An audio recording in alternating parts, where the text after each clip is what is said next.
Што трите албански партии, предводени од Еди Рама на средбата во Тирана, кој потпише или договори таа платформа, барат да се реализира во рамки на Република Македонија. Тоа е точка 1 од платформата која помина доста незабележително и многу малку коментирано од страна на македонската јавност.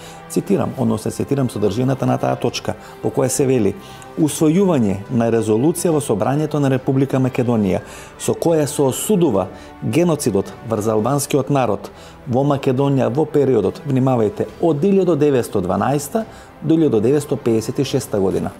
Што тоа значи, почитувани гледачи? Значи многу и значи сериозно натоварување на грбот на македонската држава и на македонскиот народ, дека се геноциден народ и геноцидна творба.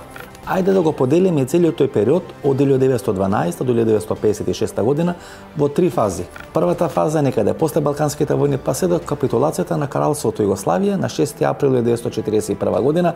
Во тој период Македонија е по окупација на српската војска, на српската држава. Има Јужна Србија или Вардарска бановина. Ајде да речеме дека тој период воопшто не е спорен во целата ова наша анализа. Втората фаза е некаде после капитулацијата на Кралството Југославија, па се до асно 1944 година, кога Македонија поделена на два дела. Во едниот дел на власт се бугарските фашисти и германските фашисти, а во западниот дел на власт се италијанските фашисти и фашистите на Бали Комптар. И третата фаза е 2 август 1944 година, кога се ударени темелите на Автономска република Македонија, па се до 1956 година. Значи тој период од 12 години, како што барат албанците или албанските политички партии, македонскиот народ и македонска држава треба да бидат прогласени за геноциден народ и за геноцидна држава кои вршиле геноцид врз албанците кои живеат на денешна територија на Република Македонија.